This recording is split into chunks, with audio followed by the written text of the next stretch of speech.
And I think achievement and success is really different to different people, right?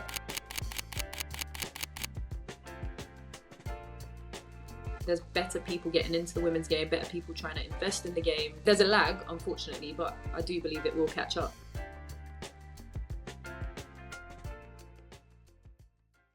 Welcome to Football Business Television. I'm delighted to be joined by Çiğdem Türkan for a special edition of Women's World. Çiğdem, how are you doing? Not too bad. Thank you for having me. It's exciting to get as well. Yeah, really look forward to this one. And as we've already started off camera, we could probably put the world to rights for a long time about lots of different topics, but we'll try and keep it as punchy as possible. You've had a not I wouldn't say a long career path because you're still, relatively a young woman, but you've had an interesting career path to date, from stewarding match days and becoming licensing and compliance officer at Arsenal, and obviously your work at the Premier League. What first drew you to football, and the focus of that being a potential career for you? Yeah, in my head I was like, long may it continue, touch wood, all that proper Turkish stuff. But yeah, I've already said Turkish, but I'm from a Turkish Cypriot background, and I think everybody knows that Turkish fans are super passionate. So I grew up in a family that was mega passionate. Like, my dad had a foghorn, he had like the red and white afro. We did family, and like really great memories of that. But yeah, like just growing up, my brother played football.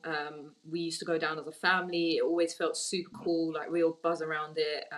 And it was like probably some of our happiest memories, like whether we distinctly remember that as being the happiest or not. But for me, it just felt really great to do stuff as a family. Like, I remember photos of my brother winning trophies and stuff like that.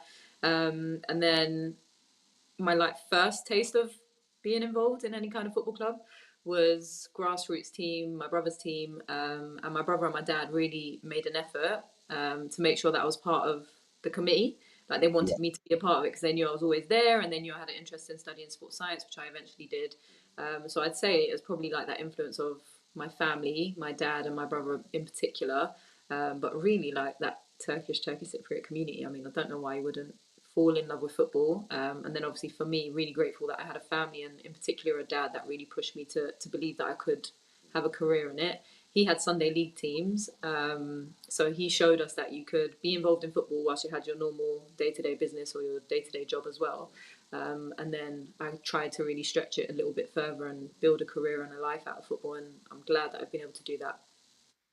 Yeah, you've definitely done that. I think it would have been an obvious one, knowing the Turkish heritage and the crazy fans that you guys have got, that it was going to be in the blood, right? It was probably a DNA thing.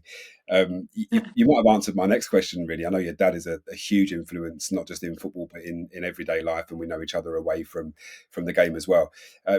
Aside from your dad, do you have any mentors from the early days that kind of drew you even more to the game?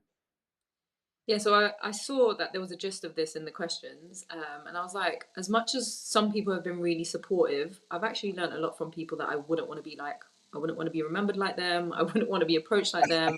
Yeah, And I think that's probably where I've had more of my learning, I'll be honest. And that's not to say that there's good people out there and that I haven't had supportive people, but I've yeah, tended more when I've been in a situation or I've been made to feel a certain way that I don't want to do myself, or to sort of like put on someone else.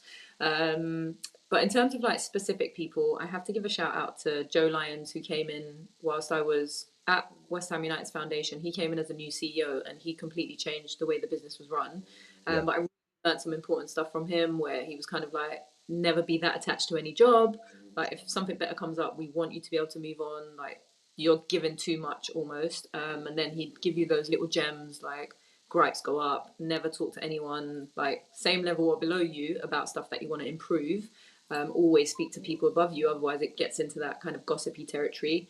And then Ruth Shaw, a really formidable woman, definitely someone I'd recommend you speak to also. Yeah. She was the CEO of the PLCF, which is the Premier League's charitable foundation, and I've come from working on projects like that, volunteering on projects like that, and she's definitely someone that even now, and I know we spoke about my career transition offline, but she's definitely someone that I constantly pick up the phone to, and I know that she'll answer, I know that she'll get back, and you know that the advice is coming from an absolutely excellent place, but she really Yeah. means knowledgeable. So I've appreciated having people like them, and obviously other people too. I've had formal mentors through leadership programs and stuff like that. Sometimes you don't know how to approach those, but those Yeah. organic relationships really feel good. And as I've said, I'm always really proud of the network I've built. And there's people that have more time for you than you even think they would have. Yeah. Literally, like I think it was last week, I had a really good conversation with Amish, who's at Brentford COO, but is moving on to Man United as a technical director. And like we didn't even use up the whole time on the call because he was so good at being able to advise me and guide me in the right way. Yeah. And again, he left the door really open for me to pick up the phone if I needed to ask any questions or any good advice. And I was like, that's the sort of person I really want to be guided by. So Yeah. I was super grateful. And not to bring it back to my dad again, but he was the one that made me believe the good in people and like just speak to them, just approach Yeah. them. Like, they want to hear from you. Why wouldn't they want to help you? Why wouldn't they want to? So yeah, really, really grateful that I've been brought up a certain way, and then I've had a really good network to be able to tap into through the people skills rather than constantly asking people for stuff, wanting stuff, expecting stuff. It's just organically developing relationships with people and sponging from people that are doing things the way you want to do them yourself. No, it makes perfect sense. I always say to the team that some of my best lessons have been what not to do Mm-hmm. from people that you might not even particularly want to be around, and you look at them and think, "Wow, that, I'm not going to do it like that." If I get a chance to run a business or a division or a department of something, I'm not going to do that. And yeah, so certainly they can be valuable lessons. And as my dear old grandmother would have said, "Closed mouths don't get fed." And we're from a similar part of town, right? So I'm sure it translates no matter what the background is. Did you ever think when you were a kid growing up and you thought about getting into football, did you ever think that you'd be here? Because I think you downplay the impact that you've had and the work that you've done.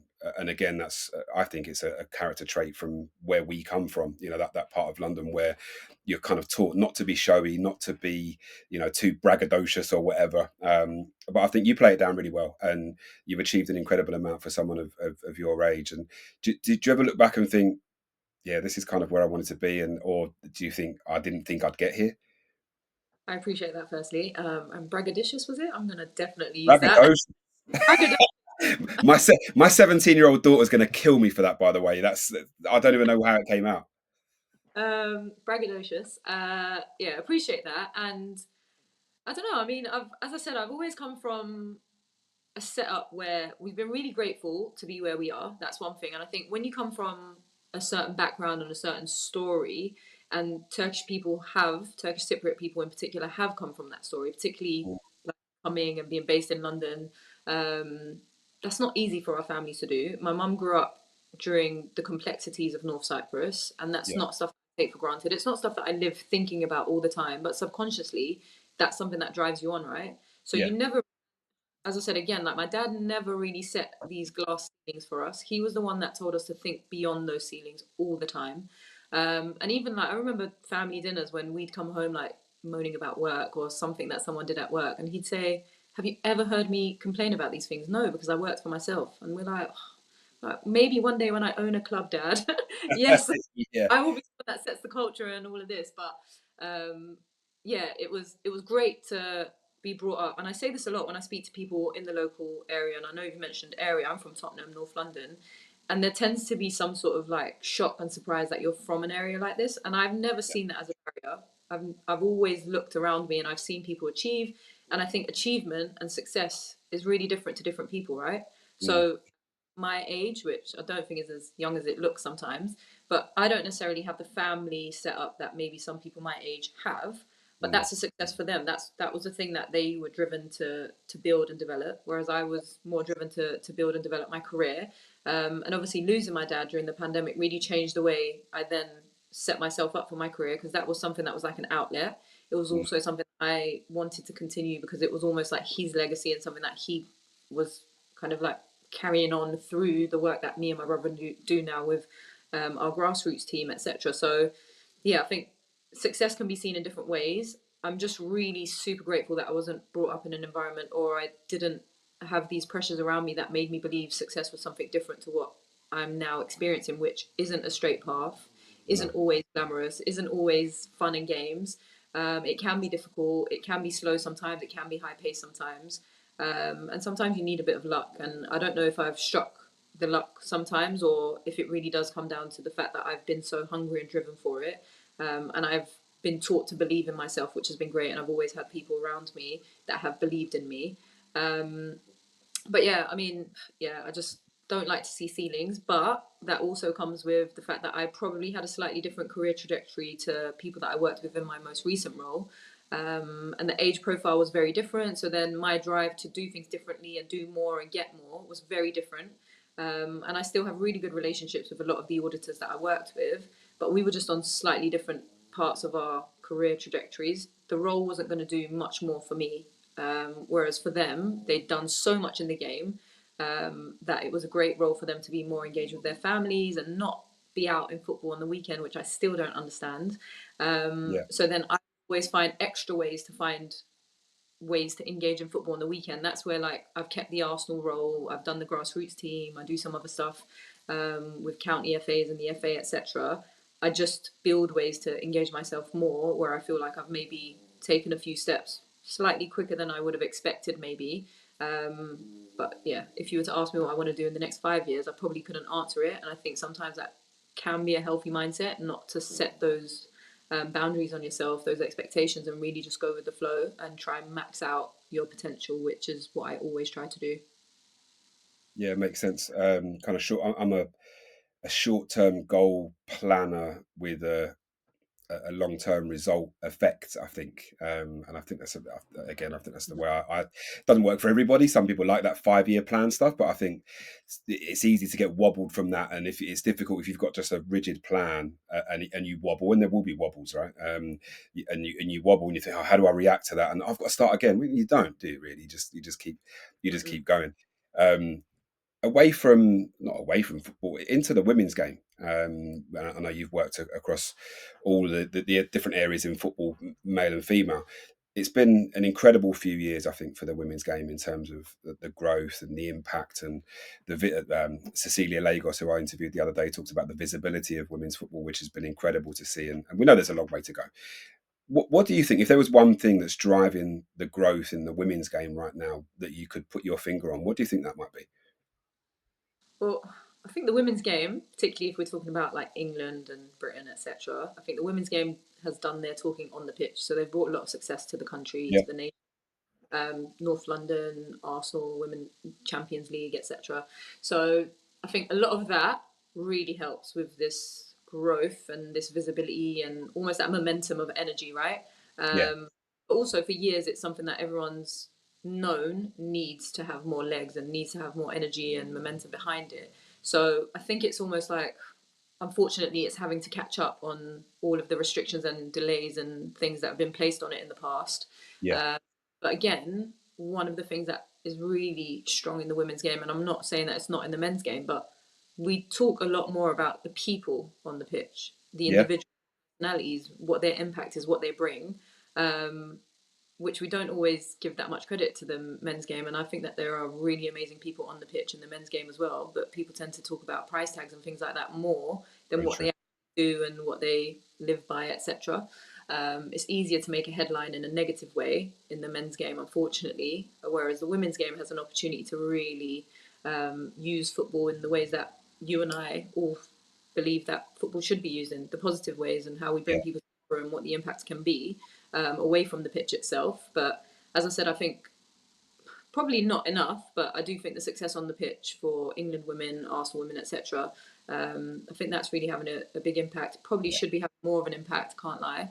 But even going back to Arsenal Emirates Stadium this season, to see that the women's honours have been put up around yeah. the stadium, great. Those sorts of small touches, whether everyone's noticed that that's happened or not, is a different topic. Yeah, But I didn't know that. yes, Yeah, yeah, it's there. You'll see it now. Um, yeah, because I think there was starting to be a bit of a big gap in the dates for the men's. So yeah. they've, but that's for me, that's like great to see, to be honest, Yeah, because for sure. you celebrating that visually, and you walk around the Emirates now, and you like, I live in Tottenham, obviously. So when I am going past the stadium in Tottenham, they've got European champions on there. We've obviously got European champions at the Emirates because the women are the European champions. Yeah, See that sort of outward facing visibility as well. And I do think that there's better people getting into the women's game, better people trying to invest in the game yeah, and contribute to it. So it's gonna there's a lag, unfortunately, but I do believe it will catch up. Yeah, I mean, you've got generations to of a gap to fill, right? Which is for a million reasons. But the last couple of years, I've been really excited by, it, especially as you know, my 5-year-old plays now, and Yeah. seeing her enjoy the game the way that she does, and it's just a beautiful thing to see. And now that she sees more. On TV, on social media, not on social media, but I show her stuff on Instagram and stuff like that.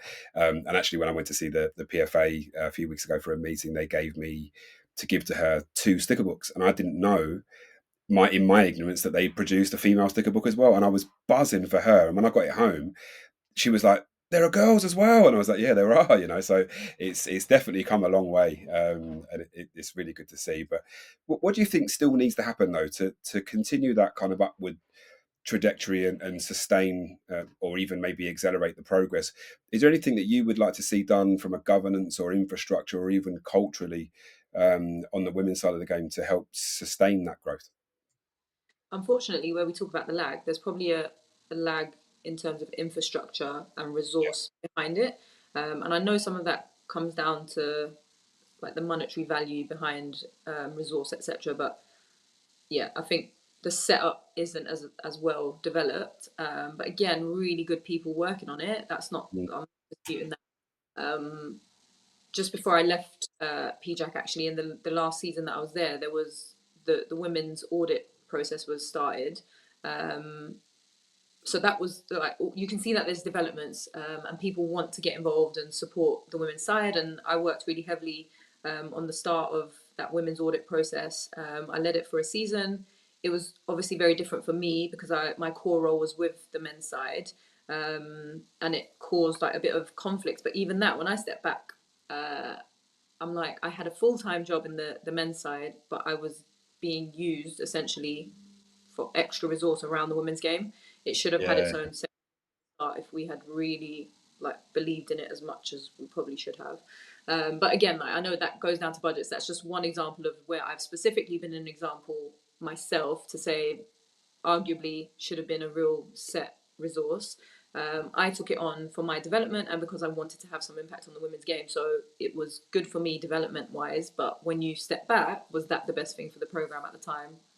I don't know. So yeah, I think the infrastructure itself for it to maintain those legs, and then really trying to, I would say, maybe maintain its independence from the wider game, from the men's game, yeah, because we know that there will be supportive funding across. We don't know what that will mean in the future, really. Whereas the women's game really has an opportunity to set their own stall. So yeah. And then I think more on a practical level, one of the things that I realized when I was doing some of the women's audits and getting around to women's clubs, still in some of the senior practical positions, you don't always have women in those roles. And I'm not suggesting that you yeah, need to have women in those roles, but some of the most visible of the roles aren't always filled by women.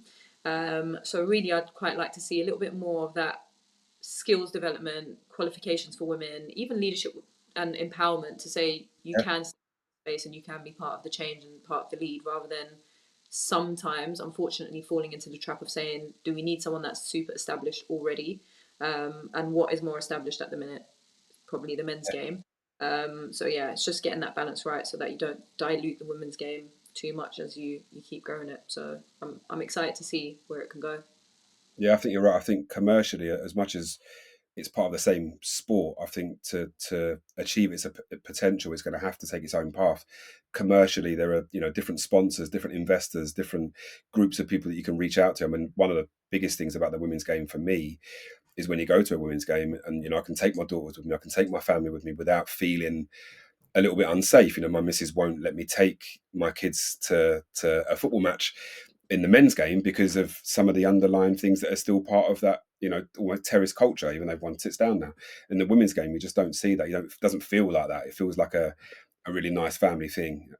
They're actually trying some new stuff. So obviously you've mentioned I've got the match day role at Arsenal. And when I came back from holiday, and I specifically look at sort of like alcohol and behaviours, etc., around that and the Yeah, licensing. When I came back and I did the first women's game that I was at, everyone was like, "Oh, people can drink now in view of the pitch," and I was like, "Oh, wow, I might have missed this," but a great opportunity again to pilot something in the women's game to see how can we change the offering, Mm, because we do have a totally different clientele. And in the same way, and not to sound like I'm some like Arsenal case study here, but visually you pick up these things when you're walking around. But they've got a sponsor, that's like a stable sponsor in the stadium. They've got their own box and it's quite visible. And I'm sure you've seen some of this. It's around sort of like different types of stains in the women's game.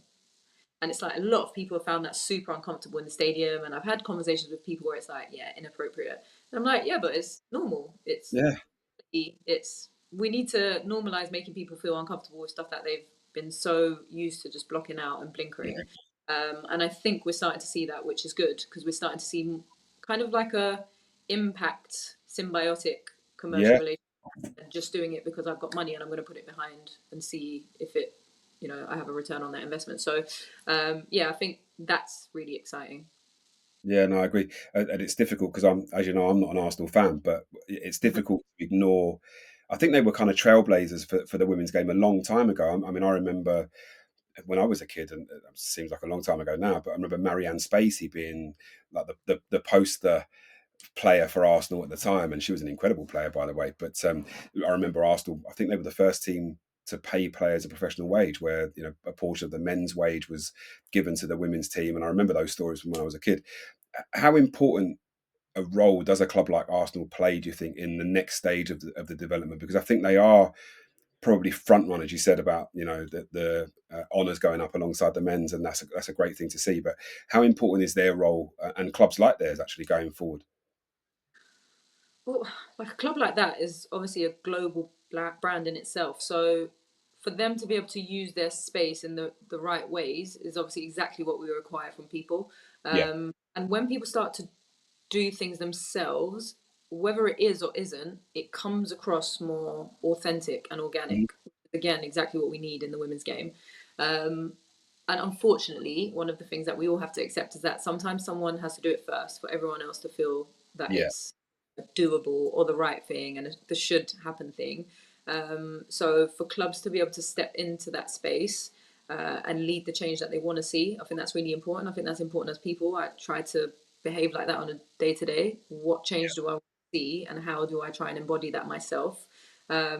So yeah, I think they have that influence element, and then they come with a really influential set of people, supporters, ex players, etc. So yeah, that's the only thing we can ask of people, right? Is to use their profile, space, voice in the best way possible, particularly for areas like the women's game or really important causes on and off the pitch. Yeah, yeah, completely agree. Getting back to you a little bit, your lots of your work is done behind the scenes and maybe away from the limelight. Could you describe like a typical week in your life? Is there a typical week in the kind of varied roles that you do? Well, as I said, I've kind of like transitioned role wise, so my weeks look really different now, but as dynamic and chaotic and unforeseeable as usual. Yeah, So, I mean, just in terms of like flavors for people, when I was doing the audit role, you had like really intense weeks when you were on the road. So you travel, go spend time with the clubs for a week, and then come home, and then you were like on an intense report writing period. And then for me, obviously, because I do the additional stuff, I'd then add to that match days with Arsenal, any prep that I need to do, and the reporting at the end of a match day at Arsenal. I obviously have the Sunday team, which I don't think people realise is as difficult as it is to really do everything you need to do to get the boys to kick a ball on a Sunday. yeah, And been there.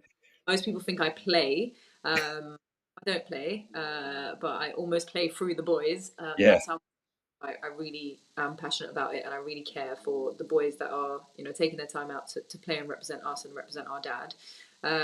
So I fill my week up very well. We did have someone help us out with social media. They stepped away last year around this time, probably. So I've also then had to like put time into doing the socials for the team, but do it with so much love. So it yeah, probably takes someone else, to the point where we've been picked up by like local and Turkey-based international like media outlets saying like, why don't you put out the final result any quicker? And I'm like, I really want to. I'm sorry, I'll start sending it to you personally. And to be fair to the person, whoever's running that page, quite a big page as well. they were like, yeah, just really keen because I can post it as well, you know. So the last couple of weeks, I've actually, thankfully, had a bit of help with that, at least, where I've sent the result and they've put a post together, and then that means that immediate post goes out. They collaborate with us, which is great. We get broader, and then I can put out my like branded comms about the full time result later on in the week. So it's kind of teaching me how important collaboration is in like the various roles that I take on. But I try to keep myself very busy, and now that I'm managing my own diary schedule myself, we were talking about this where we said we both wanted to take a real breather before we Mm. jump into the next project or the next job. And I'm like, I think I've been just as busy, if Yeah, not. yeah. Trying to get organised. Yeah. So yeah, it's really varied, and we obviously live in a time where you would have a shock to the system if someone told, especially me, I'm like a real hands-on person. If someone said to me, "You're taking a 9 to 5 job in front of a desk or at an office," that wouldn't work for me. I think so. Um, it's good. I think we live in a time where we can kind of build the ideal balance for ourselves, and we need to be more mindful of that when we do create those roles and we get really embedded in those roles. Yeah, yeah, completely agree. And I think you definitely look a bit more relaxed than when I saw Yeah. you in Amsterdam. um, safeguarding, just a bit. Safeguarding, welfare, and education are obviously central to modern football. And I don't know whether you saw the piece we did with Paul Stewart last week, which was an incredibly open and honest piece with Seb, talking about his work in safeguarding and welfare in football now, obviously due to his own traumatic experiences as a child. What do you think the biggest challenges clubs face? Now, especially when it comes to maybe young female players, and that's both a question that comes from a position of interest, Mhm. business, and professionally for me, and personally even. Sorry for me. Yeah. I think the biggest challenge, whether we're talking about staff or players, participants, or we're talking about men, women, um, understanding that people are different. Yeah, We are so programmed and conditioned to the off the shelf response to incidents and issues. In fact, I was having a really good conversation with Ed Bowers. He does a like career podcast, and he's actually one of the main links that I had with the team that we're affiliated with for the Sunday team. And I was talking about the purple kit that I've mentioned to you and the end violence against women stuff. Um, and I said, like, I think we need to be facilitating conversations where people are open about thinking differently and challenging their own assumptions about stuff. What even is help? What is the help that someone needs? That's going to be mhm, different between me and you. It's going to be yeah, different between me and your daughter, for example. So what does that look like? But that's on a really individual basis. If we approach incident situations with, well, I've got the perfect solution for this because this happened last time, you've not understood the layers of that. mm, And one thing that I think we have to be really careful with, particularly when it's like a welfare safeguarding stuff, and that's obviously a very broad statement to make, but there's going to be cultural issues there, cultural yeah, difference. There's going to be like family specific differences, etc. And I think some of the disappointing stuff that I've seen comes from people wanting to do the right thing, wanting to do it quickly, and then obviously losing that individualized layer of it. yeah, From the right place. I see lots of really well-intentioned people working in these spaces, and we know that like the main stakeholders, the Premier League, like got to give them kudos for the funding and then the resourcing and extra resourcing and education that they're trying to do around like player care. It's great. They've got a good safeguarding team as well centrally. I'm not sure how much people know about the help that they can get or the support they can get, whether as a member of staff providing support on the ground or as like a parent or a player participant. But yeah, I think the main thing is everybody's in such like a pressure cooker, and there's so much going on. There's yeah, so much on people that they might not be able to deliver to the level that they wanted to or that they had the intentions to deliver. And then sometimes it becomes a little bit like generalized approach yeah, rather than individualized. And I know that people are well intentioned. I'm absolutely not disputing that. mm, And unfortunately, sometimes it's just not people's skill set. They've been put in roles and they've been told that they're like the main point of contact and they want to do it, but they're not even striking the right relationship with the stakeholders that they're meant to be providing the support for. yeah, So yeah, there's a few things there that I think obviously in time will improve, but I think boils down to people just having the confidence to say this is out of my depth. Yeah. or I have too much going on to be able to give this individual the amount of time and support that I believe they need. What's the best way that I can collaborate on this, or how can I pass it on? Yeah. So programmed to be the ones that do it all, that sometimes we miss the opportunity to work with the right people for the right support. Yeah, that's absolutely spot on. I think it's all about the individual approach. I think it's really difficult to approach one case to the next exactly the same, right? Because, like you said, there's going to be a million different sets of circumstances to consider, right? When we first met, it was for you to come and talk at an event that I organised on diversity and inclusion a couple of times, right? I think we did that at two different events. Uh, Football, I think, has come a long way, and as you know, my family's very mixed race, and in fact, I'm the only white person in my house, so probably a bit more diverse than most. I think football's come a long way from the game that I grew up in and around in certainly the 80s and certainly the 80s. I still think there's a long way to go.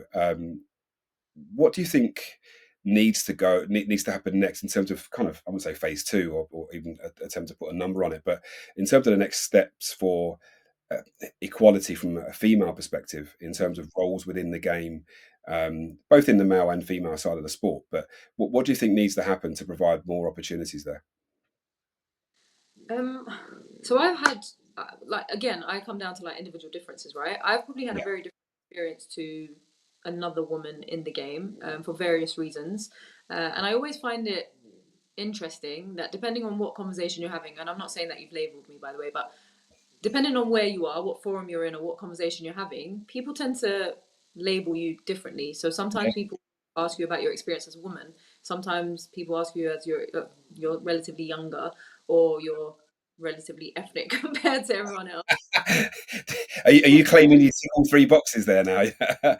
And I'm just like, isn't it crazy that people label you depending on the Yeah, environment, absolutely. Yeah. their expectations? And again, this is where I'm saying like we really need to get into that space of like challenging our assumptions that Mm, I might have the answer for all women's experiences, because I think that my experience is very different. And I would say that I tend to enter that type of conversation with, I believe that if I'm getting treated any differently, I'm being treated differently because of more so my age and ethnic background than my gender, I'll be honest. oh, okay. I think there are a lot of women in the game. I think they don't always get the kudos that they deserve sometimes, and that might also be based on how women, generalizing here, program themselves to not be. What was the word that you used?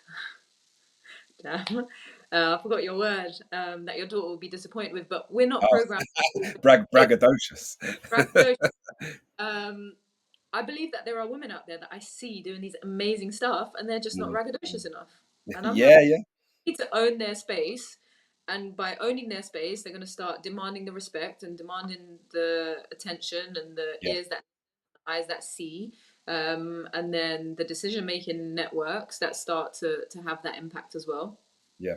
Do you think, uh, sorry to interrupt, do you think that women of colour and certain ethnic groups might avoid doing that because then they'll tick that stereotypical box of she's loud and brash because she's black, or she's vibrant because she's Middle Eastern, or those stupid stereotypes that people throw at people?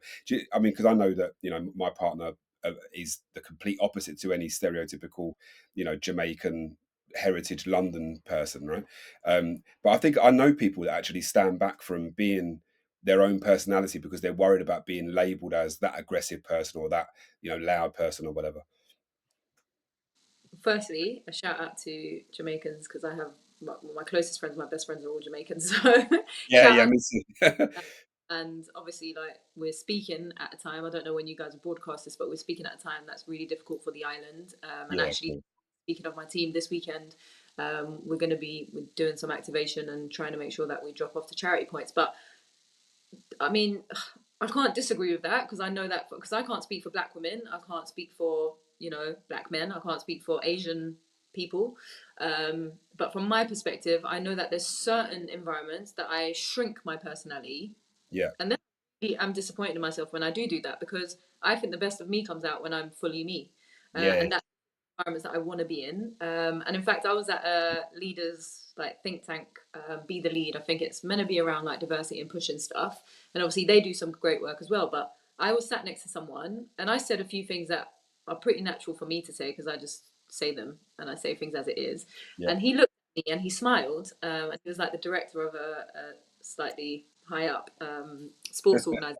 He said, "You say a lot of things that people don't like to hear, right?" And I was like, "Yeah, because it's the truth. If I was lying about it, then I would Yeah, say, oh, yeah, did I say anything?" But I was like, "Yeah." And he said, "You know what? You should work the room because there's a lot of people that need your services because we need more people to just say it as it is."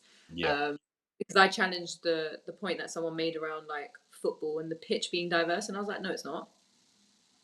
Sorry, there's white English people, British people, and then there's black British people, but they're all men because I know you're talking about the men's game because the women's game is absolutely not diverse." So Yeah, the men, and if I was to take like a black man that's playing for England, he's not representative of a black woman's experience necessarily, or maybe a black person with a disability, for example. So I think it's really difficult when people say that the pitch is diverse and the pitch needs to be more reflective of like behind the scenes, etc. Because then there's loads of people that miss out on that visible diversity that you're trying to strike because there's a real intersectional dimension there that you're completely missing out. So he was quite surprised that I was open about the way I articulated certain things. But I just think it's really important to make sure that, again, I come back to that like really individual experience. mm, Uh, but yeah, I couldn't claim to have the same experiences as all women. And you know what? The sad thing is, and again, like this is one of the things that people don't let you say, you're not allowed to say, definitely not in like a women's forum. But some of my most difficult working relationships and situations have been at the hands of other women. yeah, Uh, but sometimes when, like, it might even come from this like subconscious place of like competition to really yeah. make Maybe. know that we don't see as many women. That if one of us is going to be the visible woman, it's got to be me, sort of thing. Yeah, makes sense. Yeah, That because I like to pull people up and I like to see more people that look, sound, feel, have experiences like me. And I also recognize that we're not all going to have the same experiences. So the more of a different perspective you can get into a room, from my perspective, the better. agree. Yeah, I've had challenging relationships with women as well because I know that like the white man, middle-aged man, especially, I think that's the way people describe it. They tend to get really bad credit, but Yeah, I mean they've also been some of the more supportive people. You asked me about like someone that's been influential at the start of this conversation, and one of the people I said was Joe Lyons. yeah, Anyone could come on any call and say that he's not been supportive of young people, young women, people from ethnic backgrounds. That would just be unfair. yeah.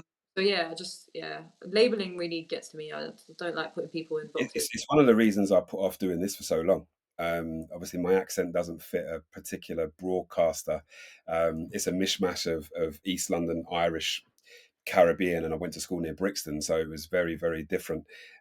Plus, I had a pretty bad stutter when I was a kid. So the idea of doing this publicly filled me with dread for years until I had to do it for a living, and people expected it of me, and it was like ah. But then you do rein yourself in a little bit because you think, oh, if I'm too loud, then I'm that stereotypical middle-aged white guy. I'm covered in tattoos and I've got a relatively strong London accent. Then I fit a certain Do box. you? But actually, yeah, a little bit. But I don't feel like I have this, but like in my previous job, everyone spoke about the way that I spoke, and I was like, I feel like I speak like everybody else, and I have the ability to switch it up. By the way, like yeah, yeah, of course, yeah, speak differently. I'm a little bit more comfortable with you, so I'm probably speaking a bit more comfortable. But like yeah, we've been programmed to be able to switch it up because we know that people are looking out for these what they see as flaws or differences, spot on. celebrating those flaws and differences, and trying to hone the best out of them. Yeah, it tends to be something that's put against you, which is very difficult to like understand. And sorry, I know I cut you, but one of the things that I really want us as different communities to not do to ourselves, and I know that I do this massively. Anyone that knows me knows that within the first 30 seconds, probably happened on this actually, we might have to time it, that I mentioned that I am from a Turkish Cypriot background. And then I carry that. I genuinely carry that in everything I do. I want you to have a good interaction with me so that the next time you come across a Turkish Cypriot person that might not be in the same position as me, might be more senior, might be more junior, might be starting up. I want you to want to work with them because you've had a Mm. positive relationship with me and you know that Yeah, makes sense. I come with professional standards, high standards. I want to be able to open up doors and opportunities, not block people's because you've had such an awful experience with me. Yeah, And then you add that I'm a woman and I do that for all women. And then you add to that that I'm relatively young in some of the rooms that I'm in. So then I do that for all the young people, etc., mm, etc. your shoulders are just full of weight. Like you're just dragging all the, you want to do the right thing for everyone that comes before you, after you, with you. And I'm massive on my personal brand, massive, massive, massive. And that's Mm, why I will step away from situations, however glamorous or however great the brand and badge looks.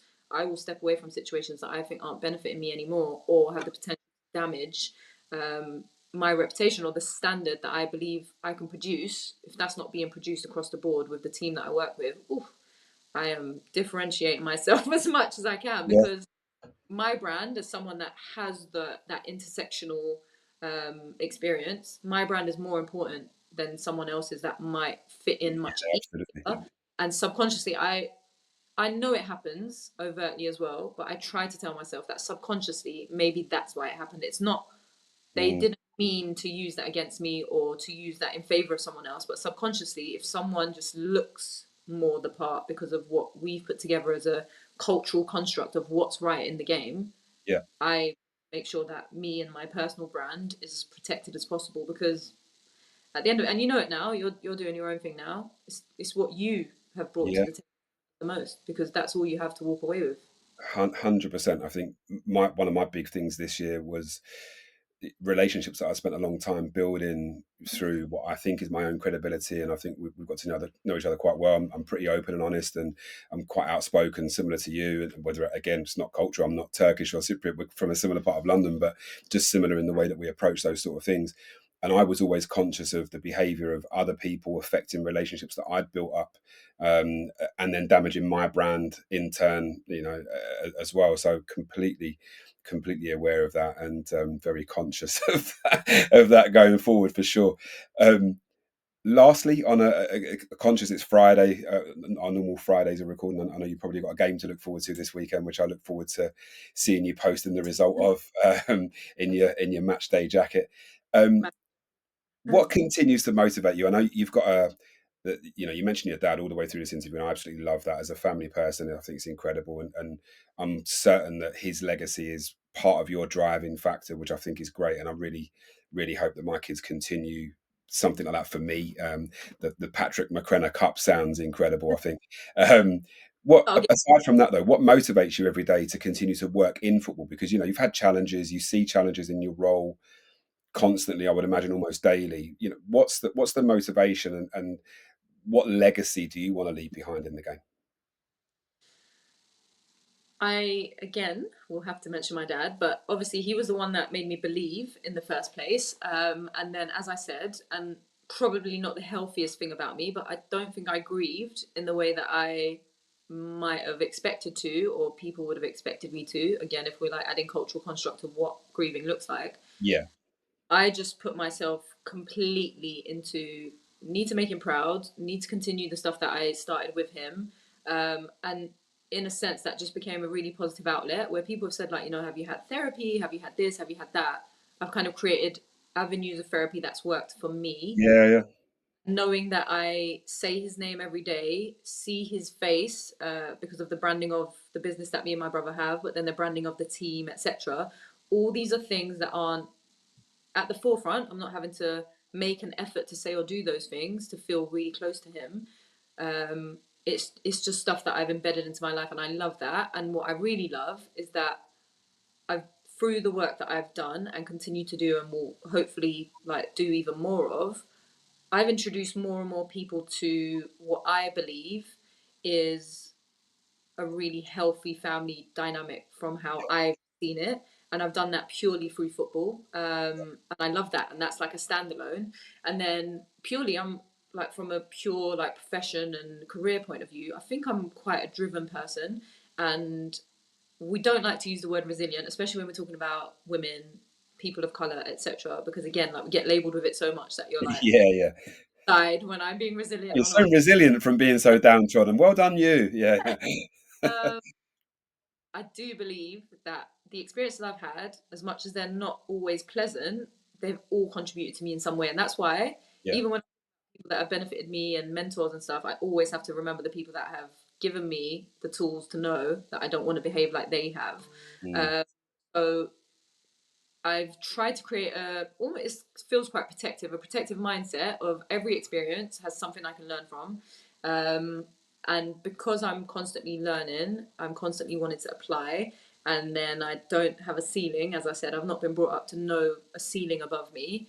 I just don't see why I can't continue to progress. And sometimes I can't lie, that can be a bit of a downfall, because then you find yourself in a job or a culture that doesn't need to progress or doesn't want to progress, and that becomes really difficult.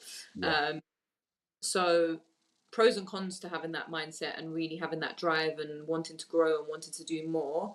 And sometimes you can stretch yourself, and I'm sure you know this, so I hope you can like listen to this bit as well. But like you can stretch, want I'm to not. I'm great at the preaching part. The practice part, I'm terrible at. I'm learning. I'm trying to learn.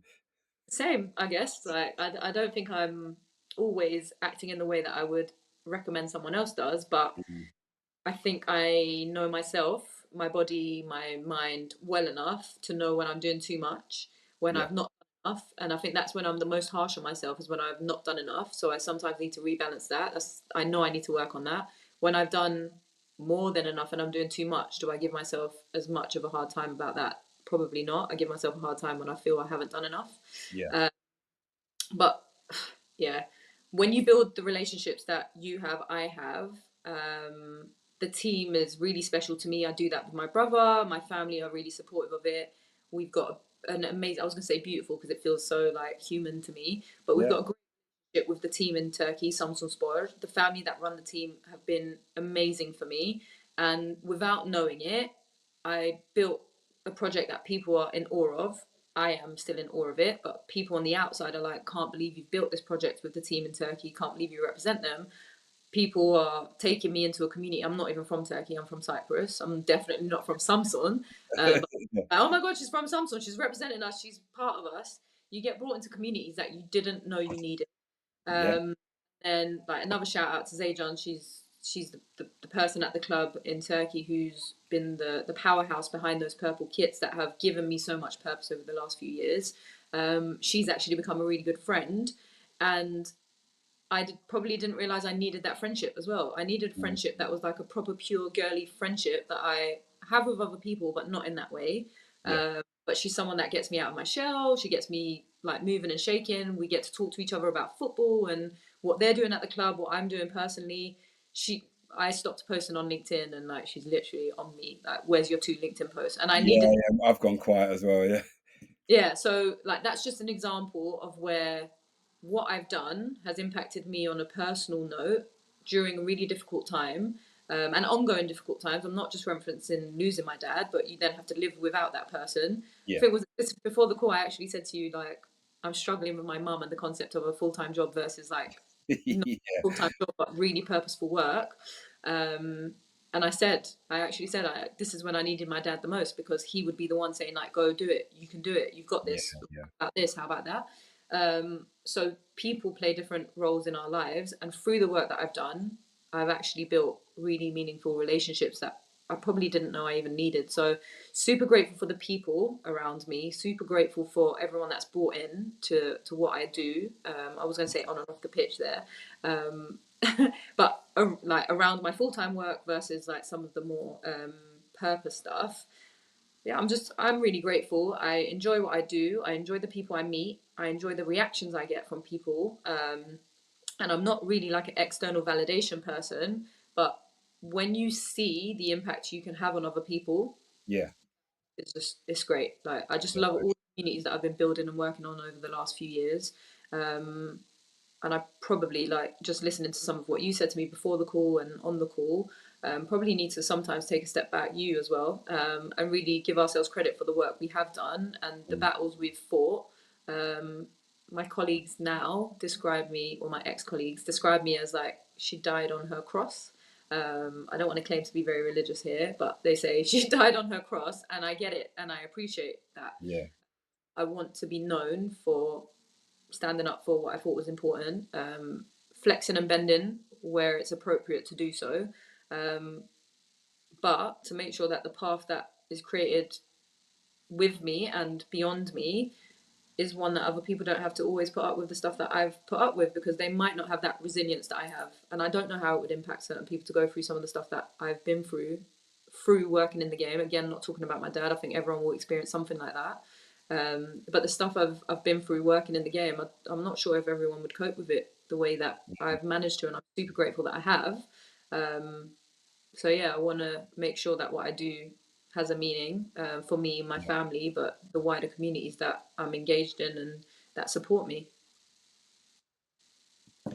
Could not have put that better myself. I promised half an hour. It's been almost double that, which I Sorry. think I was being optimistic when I said half an hour. When I knew it was going to be me and you talking, I knew it was going to be more than that.